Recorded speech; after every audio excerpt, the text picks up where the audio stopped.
After news of Go First going under and filing for insolvency, the aviation sector in India is buzzing. On one hand, flyers are scrambling in absence of regular flights after Go First grounded flights for 3rd, 4th and 5th of May for 3 consecutive days. There is also fear that air ticket prices are likely to shoot up. On the other hand, there is the future of Go First and its 5,000 employees that hangs in balance. Remember, Go First has filed for insolvency before the National Company Law Tribunal, NCLT. Now, Go First, remember, has been reeling under pressure for a while. The airline has blamed Pratt & Whitney for the non-supply of engines, for its misfortune and for the reason of grounding 50% of its fleet. On the agenda today, future of Go First, turbulence in the aviation sector and what's in store for flyers. Joining me at this point in time, Jitender Bhargava, former Executive Director, Air India, Dhiraj Mathur, former partner at PwC. In the studio with me, Soumalya Santikari, my colleague, and Gulam Jalani also joining us in the studio today. Gentlemen, appreciate you taking time. But before we move on, don't forget to click the bell icon and subscribe to News9. Let me begin by asking you, Jalani, you had booked a ticket with Go First, not for 3rd, 4th or 5th, but for 6th of May, and there is no clarity on where it stands. How are you feeling right now? Yeah, Shweta, this is a very difficult situation for me particularly, because we have a family wedding in my hometown Srinagar later this month, and I had booked this ticket 2 months ago for my family on 6th of this month. So it is very difficult in the sense, at least these people who had booked tickets on 3rd, 4th and 5th, they have the clarity that their tickets are cancelled, there won't be any flights and they will get refunds sooner than later. But for me it's difficult because I don't know what to do, because the airlines, so no intimation from the there airline? is no intimation. If I ask I had booked this ticket for through an agent. I asked my agent, what do I do? He says, sir, we cannot cancel the ticket, we cannot reschedule the ticket for another airline, and we cannot reschedule the flight for the next date. So the Go Air are clearly refusing to reschedule the tickets. So that's how we don't know what to do. There's no clarity absolutely. And on top of it, it's not just that, I had booked this tickets 2 months ago because there was absolutely, costliest ever tickets to Kashmir that I, that's my hometown. So I have not seen such costly tickets to small town. So you were saying it was costly even back then, yeah, and now it's going to be more difficult. I'm saying I travel thrice a year, to Srinagar, but this is a small town, there are not many options for us. And these were the only 2 options. One was Go Air, another was some timing issue was there, it was early in the morning. So I booked this, I asked my agent to book this ticket because I had no other option. And now, 1.5 months down the line and 3 days before the flight is planned. So I come to know that there is no clarity. There's no clarity. So it's not about, I am also traveling myself, but thankfully I am traveling in Air India, but my wife and my son are traveling on 6th. So there's a lot of confusion and there's no clarity. Absolutely. And a lot of people like Jilani who don't really know what their flight timings are going to be, if at all they'll be able to take the same flight, because even though Go First, formerly Go Air, has said that they are halting their operations for 3rd, 4th and 5th, we don't know if they're going to be back up in air, Soumalya. Yes, absolutely. I mean, these are harrowing times, and it seems history is repeating again. We saw Jet grounding operations in April 2019, if I'm not wrong. I mean, almost we are completing 5 years nearly. And these are, as I said, passengers, they're always left in the lurch, and we say the customer is the king, but India, that's not the case. And definitely when it comes to airlines, obviously you're taken for granted, because we are also seeing reports that the customer care line is not responding to the queries of consumers. Flyers have to pay through their noses to book on other airlines. And especially when it comes to cities like Srinagar and other small tier cities where there are limited operators flying operations. So already you have 2 operators, and in this case, if one goes out, obviously you can imagine how much the ticket prices will rise in this scenario. So I can totally feel for Jilani and many other passengers who have been left in the lurch following this sudden announcement. And it's not just Jilani, there are thousands of other such passengers. And what's more surprising to me is that even DGCA was not made cognizant of Go First halting its operations until it did. Yeah, and these are worrying signs, and it's not the first time this is happening in the Indian aviation sector. We've seen Kingfisher, we've seen Jet, and obviously somewhere down the line the regulators need to take responsibility. And they need to ensure that the flyers, the consumers, they are not at the mercy of these operators who obviously they have problems of their own, but you cannot suddenly put an end to operations overnight and inconveniencing people. Okay. Let me get in Jitender Bhargava at this point in time. Jitender ji, I want to understand from you, what's the future of Go First looking like? We understand that it will go before the NCLT. What happens thereafter? You see, let's look at the facts first. What Go First has put in public domain is that because they have half of the fleet grounded because of Pratt & Whitney not providing engines, they are being forced into cancelling flights. Now, if that is the truth, I'm guarding it, then deliberately putting it, if that is the truth, then it's a difficult proposition. Because I have, in my experience in the airline industry, never seen a problem persisting for 3 to 4 years with engine manufacturers. Go First has put it in public domain that in December 2019, they had 7% of the fleet grounded. In December 21, they had 31%. In December 22, they had 50% of the fleet grounded. The question is, if such was the problem, did they escalate it to the highest level in the government of India, the Ministry of Civil Aviation, for people to know? One. The second part is DGCA has all the data because all airlines are duty bound to submit to them the data at the end of the month, how many passengers they carried, etc., and on-time performance. The market share of Go Air has fallen from 9% to 6.9% in the last 6 months. This should have been sufficient for the alarm bells to be rung in the DGCA for close monitoring of the airline operations. Because you can't expect an airline to all of a sudden come at 2:30, 3 o'clock in the afternoon and say we have filed an insolvency petition with the NCLT because we can't sustain our operations. Now, there are very few examples where an airline which has suspended operations for want of cash, which I'll come to it in a minute, has got back flying. Take the example of Jet Airways. Prolonged period with the NCLT, you found a buyer, but they've still not been able to resume operations for umpteen reasons. Right. Likewise here, if the Pratt & Whitney is not the sole factor, and which is of reality also, you see, the airline has been struggling to pay its vendors. The staff has often not been paid on time, etc. So there is a financial problem with the airline as well. But unless you really come and say, I have a problem on hand, where are you going to find a solution? I think the easierly they put it across the blame on Pratt & Whitney, and I've been advocating it since yesterday. It is time for Pratt & Whitney to come out with this statement and put it in public domain that this is a true, and if it is true, why have they allowed the problem to pursue so long? In fact, they have. Jitender ji, in fact, they have, from what we're given to understand, they've given a statement saying that there is a lengthy, and I quote, lengthy history of missing its financial obligations. They are saying that it's not all our fault. Go First has in fact missed on its financial obligations towards Pratt & Whitney. So, you know, this is what I said. Now, once you have not been paying a vendor is really not obliged to provide you services unless they are sure of the money. So had the Pratt & Whitney come out and put the statement in public domain yesterday, the problem would have been addressed in a different manner. The Government of India, Ministry of Civil Aviation, DGCA have all to come in. As one of your panelists very rightly said, a customer, that look, what am I going to do in these circumstances? If he's going to cancel his flight, the agent will deduct money. If he is to buy a ticket on the other airlines, he's going to pay twice the sum for it. Because our airlines have been flying with 90% seat occupancy in the last few months. And one point that needs to be reiterated is, this has been the best time for Indian aviation. The fares are high, airlines are flying with high occupancy, ATF prices have been on the way down, etc. All good parameters for, for operational efficiencies. But look at what has Go First done.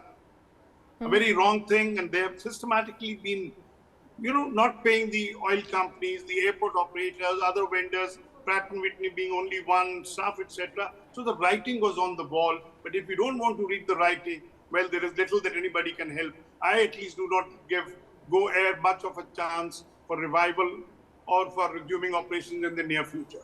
Okay. Okay. Dhiraj, do you agree with that analysis? Not much of a chance there for Go First to revive itself? Because if you look at the financial troubles, and I want to spell out some numbers here before I get you in. Promoters infused as much as 3,200 crores over the past 3 years. We know banks are looking at staring at a loss of 5,600 crores if Go First goes through NCLT and insolvency, after that. We are looking at a major aviation player going under and taking promoters under with it. Yeah, so I don't entirely agree with what Bhargavji said because look, I think there is an issue with Pratt and Whitney, and there's an issue with this engine, the GTF, the geared turbofan. Now, I think GoAir ordered 72 A320 Neos, and chose Pratt and Whitney's GTF engine. And I recall very clearly at that point of time, everyone was praising, and Airbus was flaunting this as the new green aircraft, fuel efficient, and so on. Now, but I believe there have been problems with this engine from get-go. There were delays in manufacturing because of which deliveries were delayed, and as there have been maintenance issues with this engine from the very beginning, and which is why I think as GoAir said that on average in 2020, 30% of their fleet was grounded. In 21, it was 26%, and in 22, 33.9% on average. December 2022, 50% of their aircraft were grounded. So this is clearly a problem with the engine. And GoAir isn't the only one. Indigo has also faced this problem.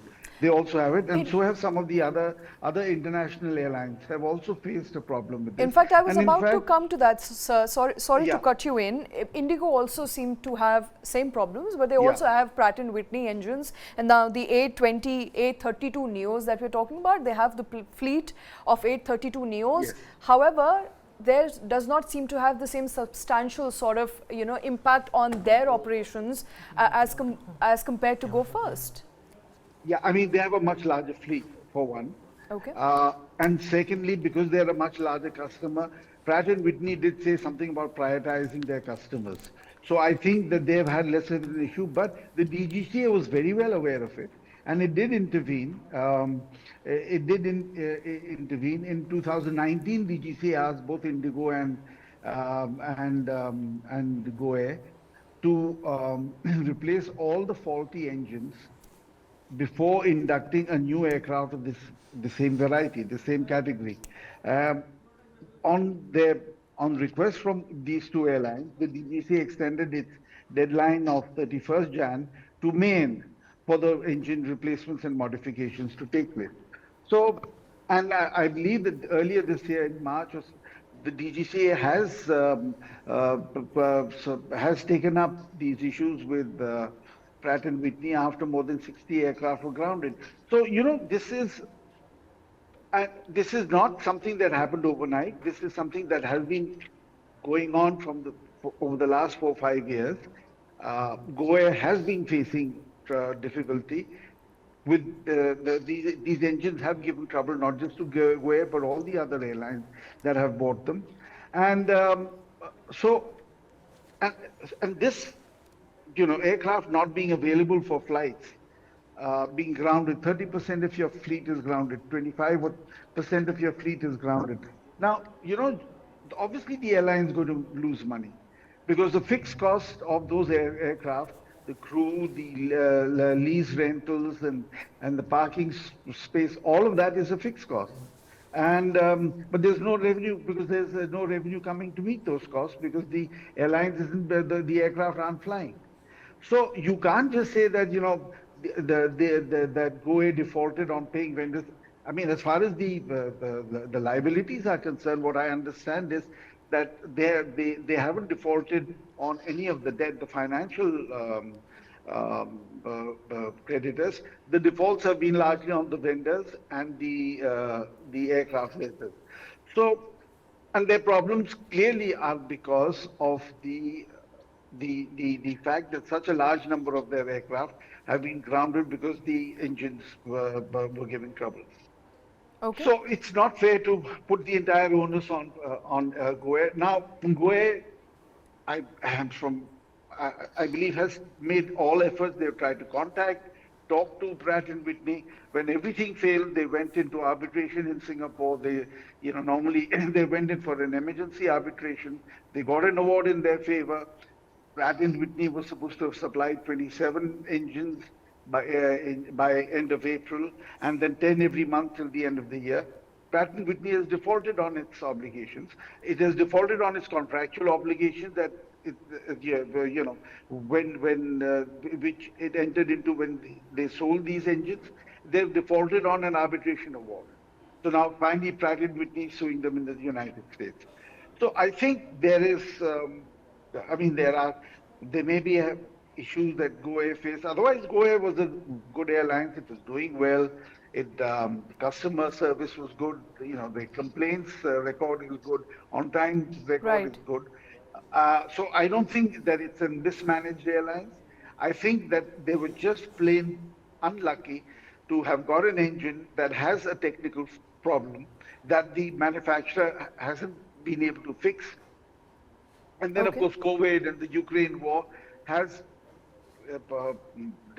would definitely have disrupted Pratt and Whitney's supply chain, because of which they themselves have said that they have had issues with our supply chain, and that has delayed delivery of engines. And they are hopeful that things will improve over the course of this year. Okay. Bhargava, sir, if I may ask you to come in at this point in time, you heard what Dhiraj had to say. The idea that airline is to be blamed squarely is far-fetched, perhaps even wrong. There are things that did not work in their favor, as pointed out by Dhiraj ji, in a list of arguments that Go First did right. It did intimate every possible authority it could. It did intimate its flyers. It did, take Pratt and Whitney to court, but nothing worked in its favor. So perhaps it was just sheer luck at the end of it. After taking all due measures, they could not live up to the expectations. This problem, as Mr. Dhiraj Mathur very rightly said, is not a new one.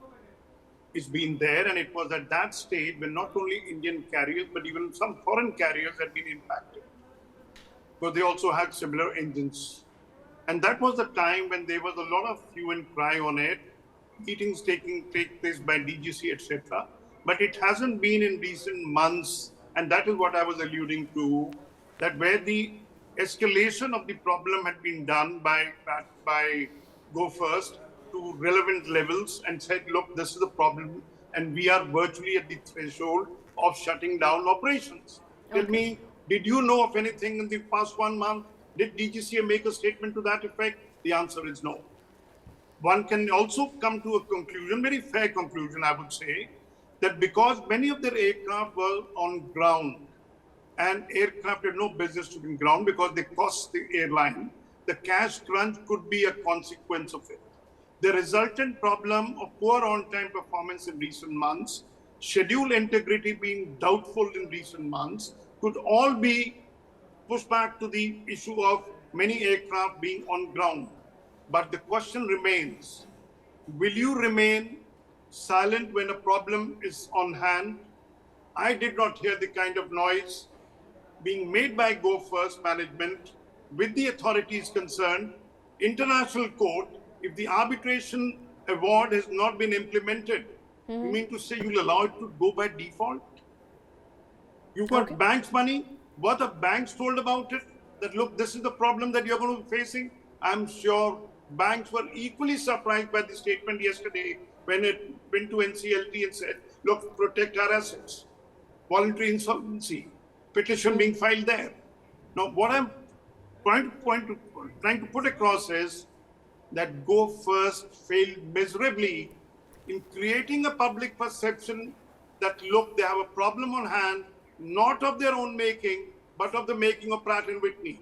And let Indian carriers get together, Ministry of Civil Aviation get together, call the top honchos. I remember when Air India's Dreamliner had problems, they summoned the Boeing people to India for saying, look, your Dreamliners have been on ground for want of spare parts that you've not been able to get. and the problem got resolved. It's a question of escalating. Okay. At least I will not buy this argument that, look, I would allow my airline to shut down operations because of a third party. The responsibility must end with the management. Right. Did I do Dhiraj enough? Mathur wants to come in there. I'll get you back, Jitender. Dhiraj Mathur wants to come in. Yeah, you know, I mean, Jitender, you're right that they didn't make a hue and cry, but there are two things. Going to the press and saying we have a problem, wasn't really going to help. And frankly speaking, I don't know how much the government of India can really do in the matter. The DGCA has taken up this issue with Pratt & Whitney in March this year. Now, I don't know how much leverage they have. You can talk of India, soft power, economic power, big market, and all of these things. But, you know, it is at the end of the day a commercial dispute, a contractual dispute between two private entities. And I think they did the right thing. They went in for arbitration. Arbitration normally takes several years. So they went in for, there was a provision for an emergency arbitration. They went in for that. They got the award. Pratt & Whitney refused to comply with it. So they went back again. The arbitration tribunal reconfirmed it. Pratt & Whitney still ignored it. Now they have filed a suit against Pratt & Whitney in the United States, in a Delaware court, I understand. So actually the resolution here is going to come because of legal issues. Now, what I suspect and I would expect Pratt & Whitney to do is go in for an out-of-court settlement with GoAir. Because all these other consequences now, this has become a big issue. Go First has filed for bankruptcy. It suspended operations, and this has now become a big deal. And India is a very important market. It's one of the fastest growing market. Pratt & Whitney cannot afford to get blacklisted or have the government of India take any kind of regulatory action against it. So I think all of this will happen. And the push will come from the lawsuit that GoAir has filed against Pratt & Whitney. If GoAir had come directly to the government of India, the government would have asked them, hey, have you taken any legal recourse? There is a violation of a contract. So if you haven't taken legal recourse, why are you coming to us? Okay. So I think what they've done is the correct thing. You have to go through the legal process. And through that legal process, then you apply pressure that would be augmented by some intervention or support by the government or the DGCA or what have you. Right. But as far as informing flyers is concerned, Dhiraj Mathur, they refused to inform flyers on time. In fact, DGCA went on record yesterday and said, you know, there is a way to do it, and then the proper procedure wasn't followed. Right. On that point, I certainly agree and sympathize with the gentleman in the studio who's whose family scheduled to fly to Srinagar. As a customer, which I am myself, definitely the airlines owed it to us to inform us and not spring a surprise like this. I mean, and inform the regulator, which it is supposed to by law. Yeah, exactly. And I think the DGCA has issued them a show cause notice. But of course, we must also bear in mind, I think DGCA was well aware of what is happening because the summer schedule that GoAir filed, I believe they had committed to 40% fewer flights this year compared to last year. So, and the grounding of aircraft and all of this was very much in the public domain. All of this, it was very much in the knowledge and information of the DGCA. There are regular reportings, regulatory filings that are required. So it's not that this whole issue was a black box and suddenly yesterday it was open. But yes, as far as the customers are concerned, they certainly should have given people notice, given them time to make alternate arrangements. There, I think definitely the airlines have faulted. Okay. And I guess I can also understand the atmosphere in their corporate office. I mean, I would hate to be absolutely in that situation. There must be a sort of virtual state of panic. Unpaid salaries, unpaid dues, but people not sure of where the future lies. As many as 5,000 people. But of course, you must also remember that the promoters are very strong financially. They have deep pockets. So I don't think they are trying to, what we read that they're trying to sell their stake or, exit completely. They are trying to do all of that. But I would expect that a group as financially strong, with as strong, such a rich and long legacy of over a century of doing business in India, I Okay. don't think that I would expect them to behave responsibly. Okay, let me get in That's my all I would say. colleagues here at this point in time. Shumalo, 5,000 people who are literally scrambling to find an option. They don't know if their jobs are secure. So it's not just flyers like Jilani ji who's sitting here wondering what to do next, whether they're going to get a flight or not. Also people who are working at Go First, they don't know where the future lies. Most of them, and we're given to understand, have not been even paid their salaries for the past couple of weeks. Yeah, these are harrowing times for the employees, and I feel for the employees in the civil aviation sector as a whole, because it's been one after another. I mean, apart from Indigo and to an extent SpiceJet, obviously in the initially it was good, but later it faltered and it also fell on hard times, but right now it's in a recovery mode.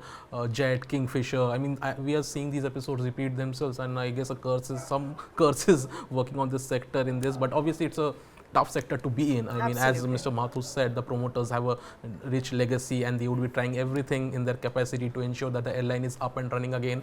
But obviously history shows that not many airlines have returned to the skies post their grounding. And Jet, as we can see, it is also struggling to again come back to the skies despite a NCLT procedure in place, and the same procedure will happen with Go Air. So, Right. but Can these people be absorbed in the industry? And I would also bring in Jitendra at this point in time. Jitendra, there is a sense that Air India is hiring big time, with Air India Vistara being a big brand now. Do you think there is a possibility that these 5,000 people could be absorbed in case airline doesn't come back? You know, there are always certain employees like the pilots, aircraft maintenance engineers, cabin crew for that matter, who can find job because our industry is in growth mode. All airlines, other airlines are adding fleet capacity, so they will require more people, and nothing better than getting a trained person rather than a raw hand. Okay. Nobody will dispute this fact. But it is the general employees who do either at the airport and those kind of functions who find it difficult to find jobs, number one. The second point is that from the employee's perspective, if you have put in 10, 12, 15 years with Go Air and you have reached a certain level in the management hierarchy, you do not want to go down, lose out on money, lose out on the status. So you prefer, you can't really take a call and say, okay, I will take a cut, but join.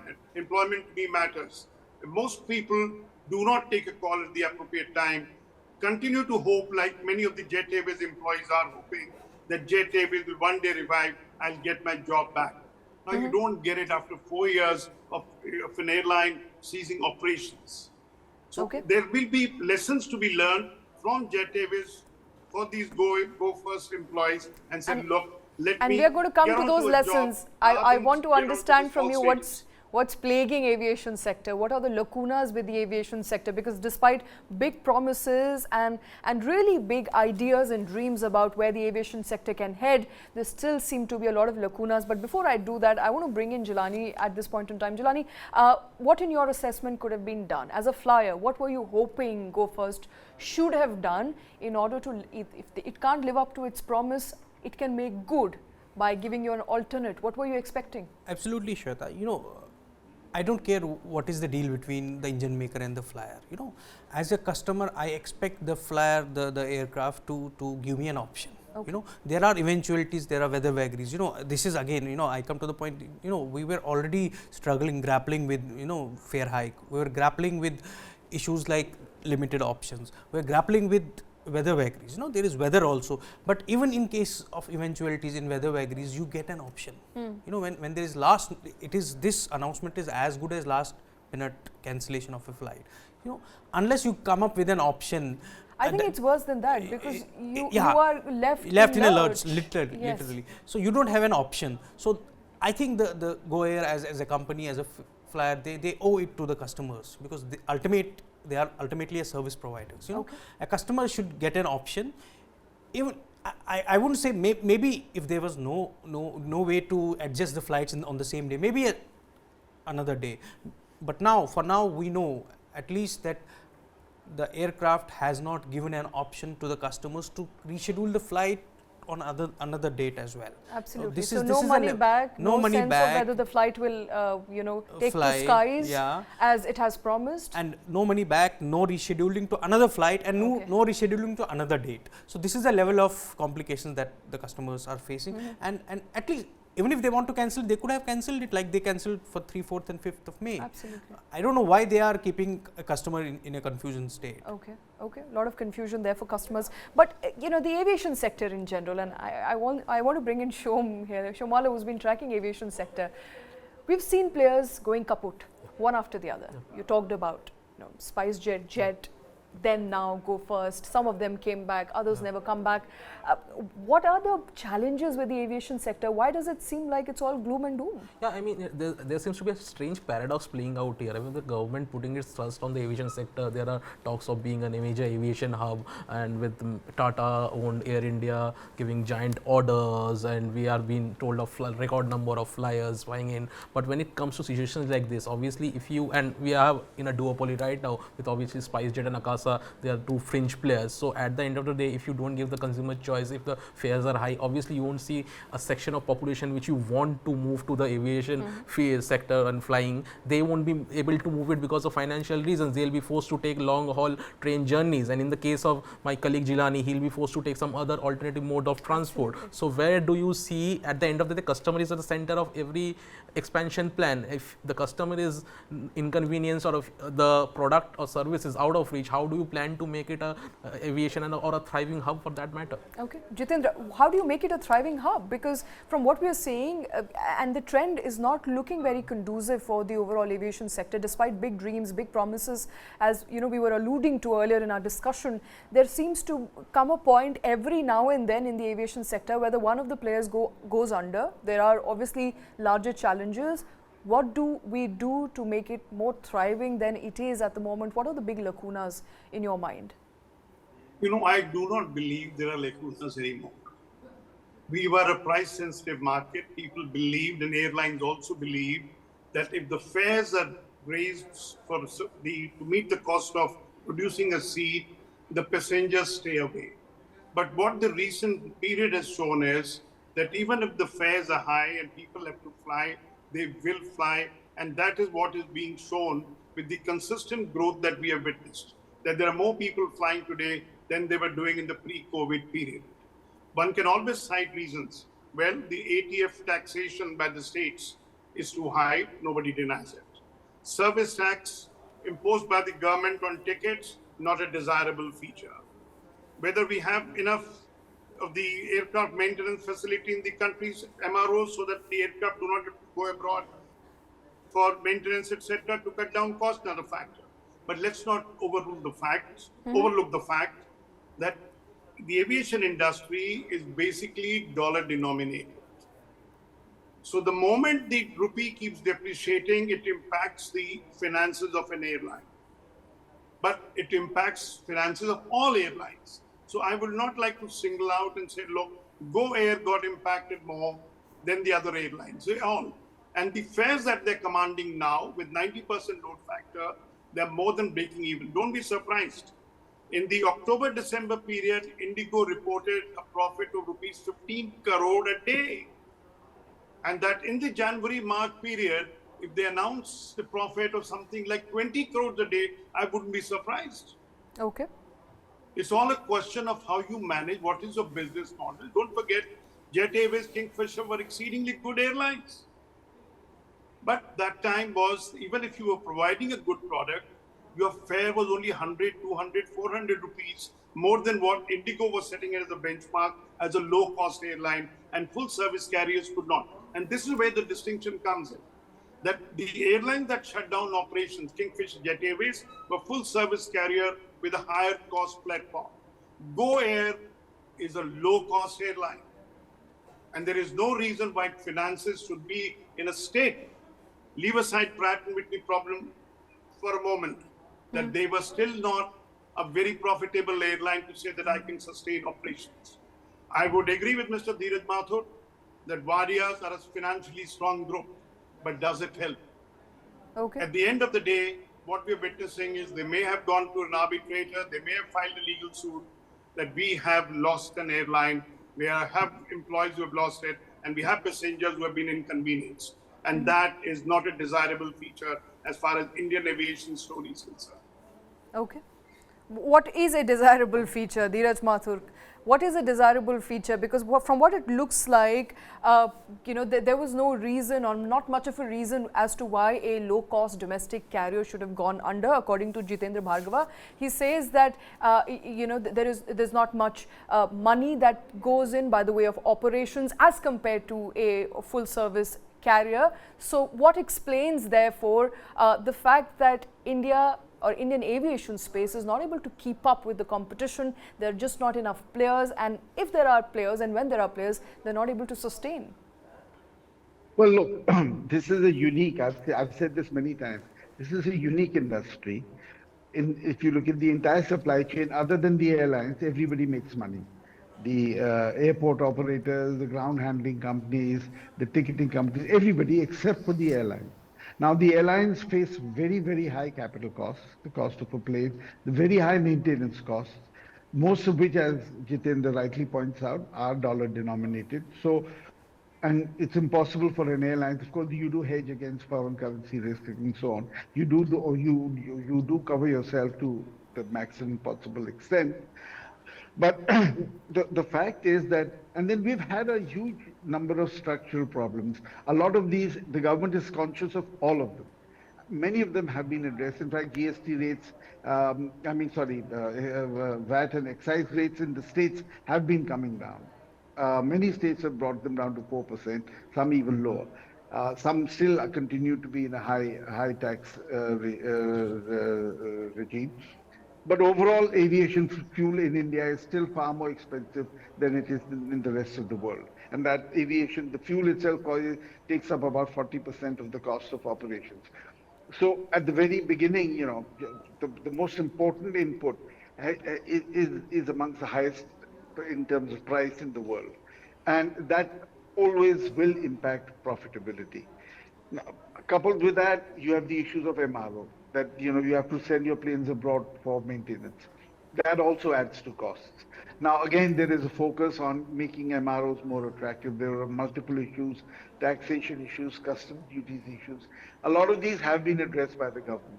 There are other supply side issues like infrastructure, the number of airports, the quality of the airports. All of these are being addressed by the government. Okay. And so a lot of the supply side augmentation is taking place. We just talk about the demand and supply gap as a gap between number of seats available and number of passengers who want to fly or who potentially can fly. But then when you look at the supply side, you have to look at the entire ecosystem, the entire infrastructure. Is that geared up for the kind of growth that the sector has witnessed? So a lot of these issues are being addressed.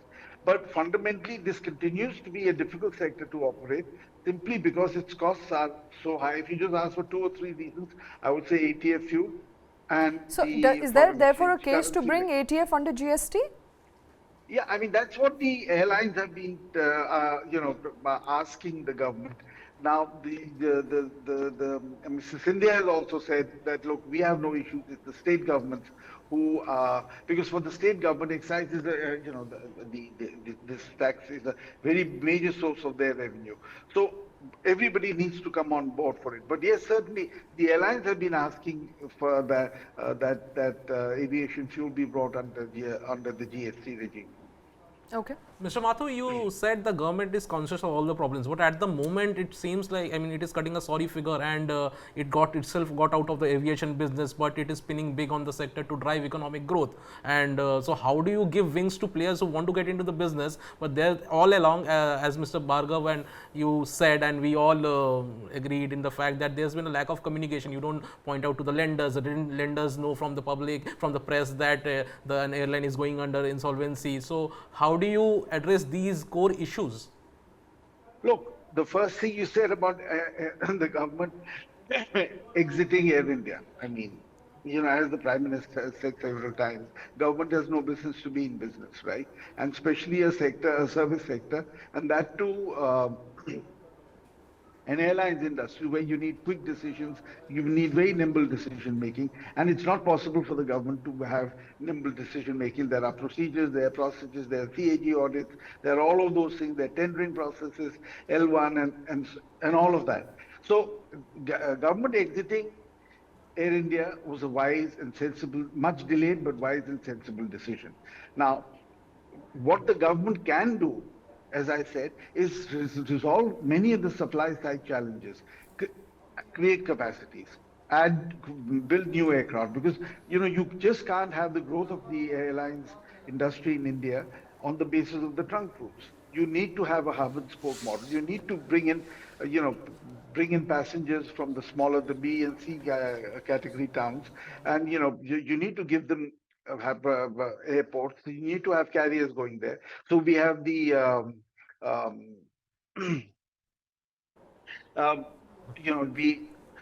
yeah. So you need these smaller airports in the smaller towns.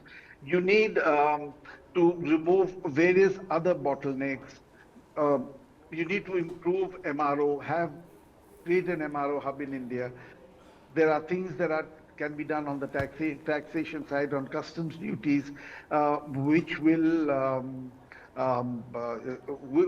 encourage people to set up MRO in India. You reduce the GST on MRO. I think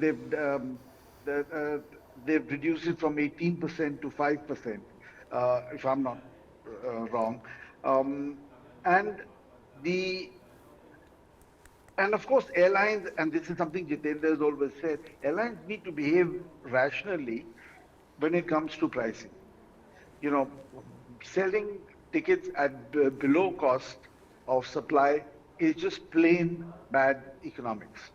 So while the government has to do certain things, and it is doing many of them, the airlines also need to be sensible in terms of pricing. We can't have a situation where you're driving prices down to make the money economical just to gain market share. Because what's the point of market share? I mean, in fact, if you're selling at below cost of supply, actually the more you sell, the greater is your loss. So therefore, there is a need for airlines also to behave rationally. So it's something that both the airlines and the government both need to do.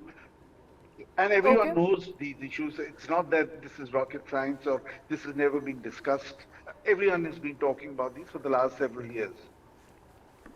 Mr. Bhargav, you had a stellar career in aviation. I just would like to know, what do you do about this negative perception about this sector? I mean, you spent your career in this sector spearheading the national carrier. So what do you do about the negative perception, especially when you are trying to revive it or making it sure that it becomes a preferred mode of transportation for the general public?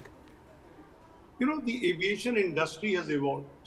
There was a time when I worked when it was national carrier, Air India, government owned, and government believed that, look, a national carrier was a must for country, like the evacuation of people. But the question is today, who's evacuating people from Sudan? Indian Air Force. So you will always find an alternate for somebody, some other person, if Air India was not available as a government airline to do it. But the reality is, Air India had a role to play at a time when private airlines did not have enough capital to put in. But now that they have industry business houses who can put in the money, there's no reason for the government to be in. And I've been a strong advocate of disinvestment of India for a long time. Because I knew that in a service industry, service matters. But as a government employee who believes that their jobs are secure, they are averse to change in work practices. They will cite an agreement of 1970 and say, look, the union had signed an agreement with the management, please honor those things. Look at recent situation. Tata's have put forth a certain proposal for pilots' emoluments, restructuring of it. Look at the way the reaction has come from the pilot unions. It is because, the Tatas failed in understanding that there is a transition period, that pilots have belong to a certain background, have certain expectations, they will take time to change.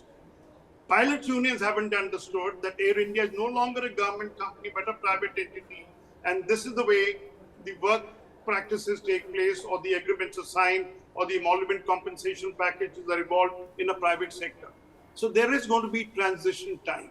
But let's put it this way and end it on a happy note, that aviation industry is on a firm path, is growing.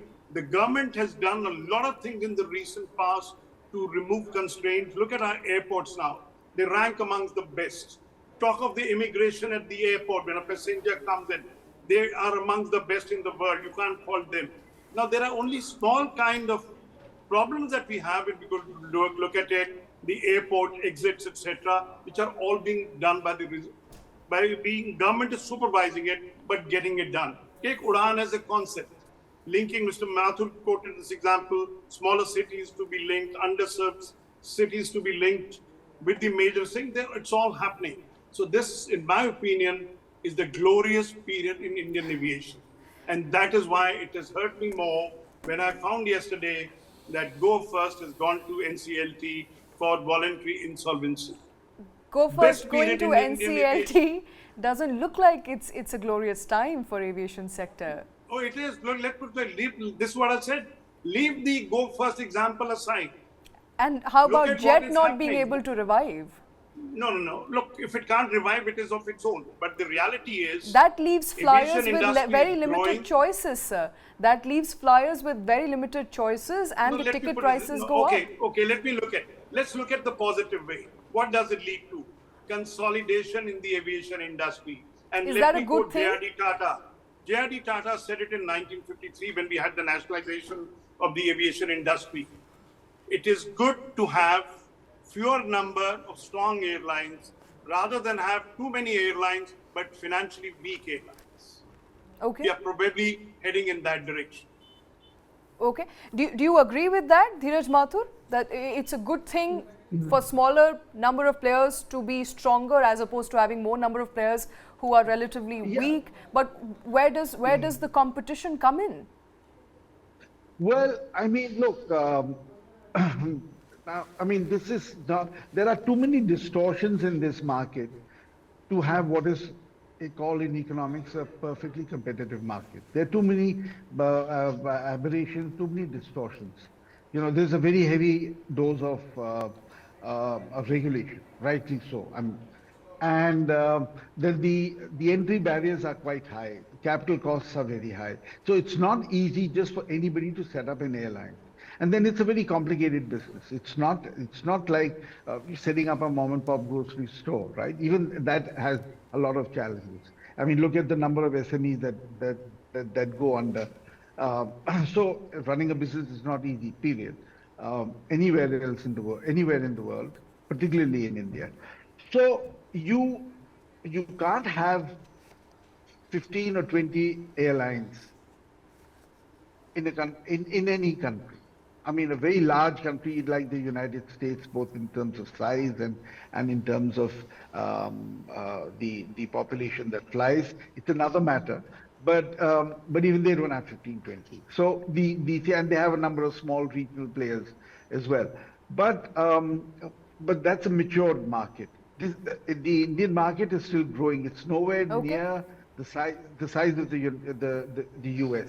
So you're never going to have a very large number of players. I think what we have seen historically is that, you know, there have been small airlines, they come. I think Indigo is an exception that it has managed to remain profitable. But in the main, and the other thing, of course, also is that there is a need to think about the fact that is the Indian market, the big market, really a market for a full service carrier? Or is it a low cost? Because everyone says, you know, and there's this famous ad that, you know, average kitna deti hai, you know, and so so this is a very cost-conscious market, and maybe it's not a market for a full-service carrier. It's probably a market for low-cost carriers, maybe more than one or two low-cost carriers. But yeah, you can't have perfect competition. You can't have too many carriers. Okay, point well taken. Before I let you all go, I want to take a last question for Mr. Bhargava. We are very ambitious, obviously, on our aviation sector. Just scratched the surface with about 6 to 7% penetration. Where are we headed from here on? You seem to be very positive, very upbeat. What's the way forward? What can the government do to ensure that the hurdles like Go First don't repeat themselves? Look, as I said, Go First is a different example. Citing Pratt & Whitney's inability to give them aircraft and therefore shutting down is a totally different thing from the general scenario. As I said, the airlines are doing well financially. The people will, airlines which have sound financial backing, good business model will survive. We don't take the guarantee that look, all airlines must survive. They must have the right business model. The government in its wisdom has changed the face of the Indian airports. They've already got a plan of adding 70 more airports. Newer airports are coming up in cities. They're not shutting down the old airports when a new airport is coming up. So all these are positive signs. Okay. Now, I am positive on it, but let's not also overlook the fact that Indian roadways have changed. Many people are affording cars and they love to take 3-4 hours of road journey by car, no problem when the roads are good. Take the launch of Vande Bharat trains, which give you an airline experience. I went to Ahmedabad but did not take a flight, preferred Vande Bharat train.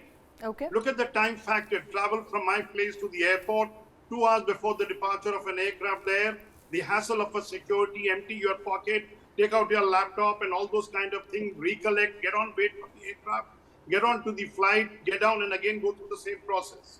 Convenience of it. So it is not the penetration element of 6-7%. It's the convenience. People will choose. The fact is we must have good connectivity, whether air connectivity, road connectivity, rail connectivity, water connectivity, whatever it is. Okay. And we are moving in that direction. And this is one reason why I am gung-ho and said, look, the future is bright. We are in a glorious period and we are witness to it. Okay, you are gung-ho. My colleague Jilani here, not so much, not many options left for him. It's like Amrit Kal, right? So what I as a customer would say, I had an option I had booked this flight. If I look for alternate option other than airlines, I don't have a train to Kashmir. The only option is by road. I don't want to send my kid by road, 1-year-old kid by road. So at the end of the day, I would say that the airline has not, given much service that choice. is, there's not much of a choice, and there is, even the airline that I chose has not given me the service. At the end of the day, it is the customer who suffers. I may talk about fancy things. I may talk about, Ahmedabad to Delhi, Vande Bharat trains. But what is for me as a customer? I don't see an option. Okay, right. Mixed reactions coming in there from our panelists and our in-house experts. Thanks very much, Jitender, Dhiraj, Soumalya, Gulam, for joining us on this very important story. Remember, Go First, we don't know what the future looks like, but we know for sure that it's not going to be back on air anytime soon. 3rd, 4th, 5th are the dates on which it's not going to come back. It has halted its operations. It has sent an application to NCLT, which will take about 14 days to revert on its application. There is a sense of jitter among promoters, investors and banks who have who've lended money. We don't know that they're going to get their money back or not. Banks, of course, are in conversations with the top management of Go First. Flyers are looking at a bleak future for the next 3 days. The air prices could go up. That is what experts, in fact, have said. Air prices there could go up. Flyers will have to pay a lot more in the coming few days to take to skies. And that leaves us with all that we could on this discussion on Go First and the future of aviation sector. We will keep tracking all the details. Thanks very much for joining in.